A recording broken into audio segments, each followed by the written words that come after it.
let's talk about texting. If you end your texts with a period, you're basically a jerk. And there's a couple stories that I got coming up in the stack that I'm going to be unveiling over the next couple of weeks. Not every week, but in the next few weeks, I'll have another story that will be about texting specifically that I want to go and share with you guys here on D&D. But in a story from yourtango.com, there's first story. It's all about shit testing. And same thing goes for negative traits that women do who are likely to mess with your head. So the shit testing, we all need to understand that it happens all the time. You're never going to be not prone to not getting shit tested. It's going to happen all the time.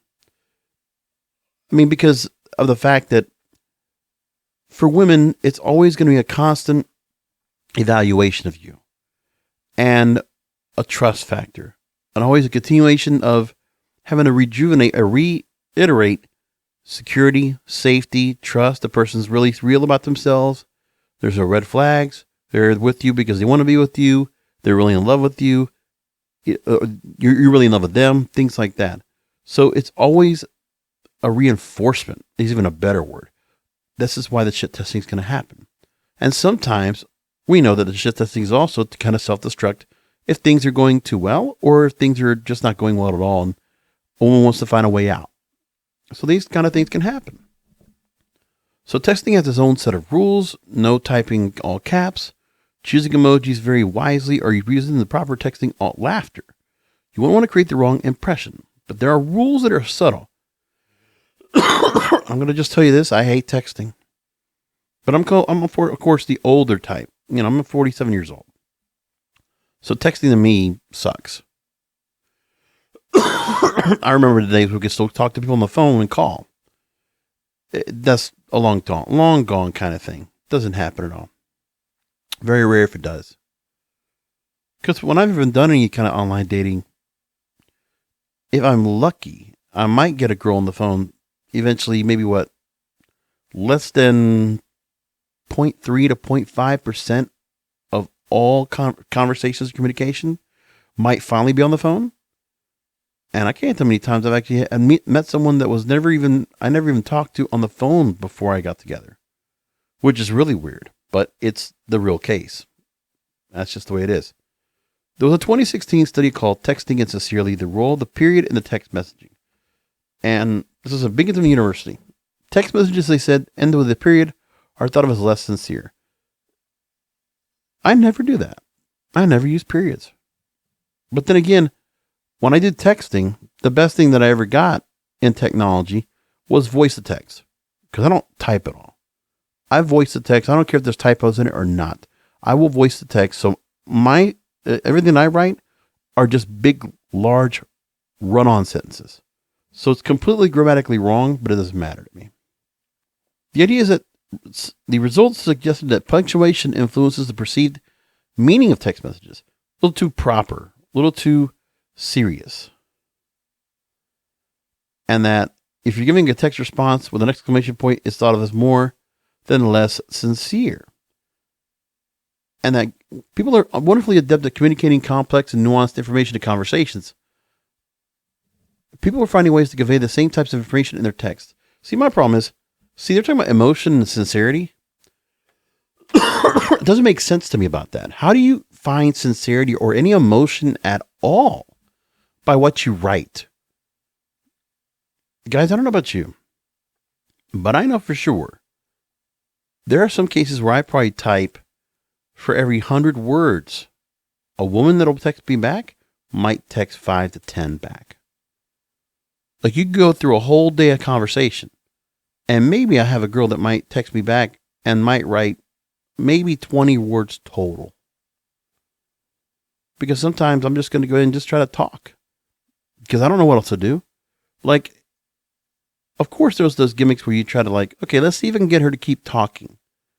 And you find things to say, and you find question to ask question. And of course, some girls don't want to hear that because they want to be able to have statement to statement. They don't want to have those, like an interrogation or 20 questions. Nobody does. So you have to find a way to get around it. Now, one of the things I have done quite a bit is like a cold read. So it's like the assumption. What are they going to say if I ask them about something and I'm going to guess something about them and hopefully I get it right. There's not many other ideas I can think of that are pretty much like that, but I've done that quite a times before. It's one of those thoughts. In another study they had here, the traits that are most likely that women are going to use to mess with your head. These are things you should know. Texting within will have some of these traits, and then you might see them in person. But obviously, women will be much more prone to do this to you if you're on FaceTime, if you're on phone, or more likely when you're on text. Because it's much easier. Because women should know that men have logic. Women are more based on emotion. So they might feel emotions from some of the words they read from you. But when it comes to having a woman understand what you're trying to say, how many times have you said, she says, I don't follow, I don't understand. Then you have to go and have even a more explanation that might even get right to her and she might not even understand it. And I can't tell you how many times that happens too, but it's true. It's almost as if he should have set responses and have them copy to paste ready to go. I mean, I really have thought about it. Maybe I've done it a little bit. I'll just say something like that. So the one thing is that women might make you feel like you're on a roller coaster, not just because of their unstable emotions, but it's also because of unpredictable behavior and negative personality traits and characteristics. So yeah, for women that want to be shit testers, because it's because of their own internal problems, which is part of the thing. When you're getting shit tested like this, these negative traits and these manipulative mind games, see, manipulation actually goes both ways. We know that. So you have to understand why. And that's the thing. With me reading about the psychology of women, so many different books about it, is that you need to understand that, it's not trying to find logic or reasoning behind why she's doing it. You're never going to get that. What you can get is a way to decode and decrypt, crack the code as to what she's trying to do. The subcommunication. That's what the psychology of women book was about. Subcommunication. She's telling you something, but you can't take what's being said at face value. Said, written, there's an underlying factor, and that's what they're trying to say here. So when they're acting fearful, it could be that she has an extreme fear of abandonment or frequently interprets your actions as signs as cheating. She's terrified of being abandoned or left alone.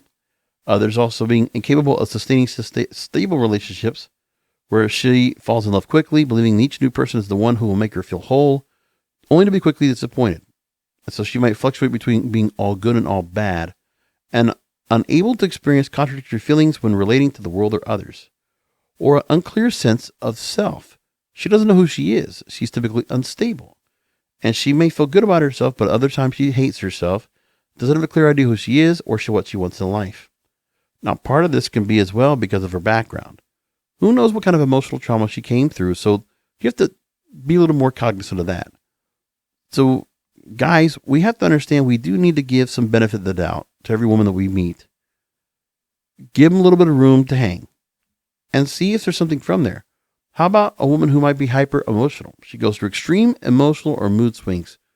Could be bipolar, or could be something more borderline personality disorder.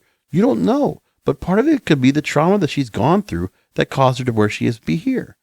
So this is where you need to decode and say, okay, a little investigating. All right, there's something not right here, but I shouldn't just let her go. Maybe there's something here that I can try to, try to understand and just see what the signs are. And these are the things where when you also feel like you're with somebody and they make you feel like you're walking on eggshells. I have said those words when I didn't understand what was going on. And maybe if I could have played a little more cool, a little more relaxed, a little more cynical, a little more, sarcastic, maybe I could have held on to a girl and maybe I could have found my way around it. Because there's some guys that figure that out and they find a way to hang on long enough to see if the girl will be held on to or worthwhile. Because you'll have passed all the shit testing. And if you're able to go through all that and, suffer through it and be patient enough, you're a good man.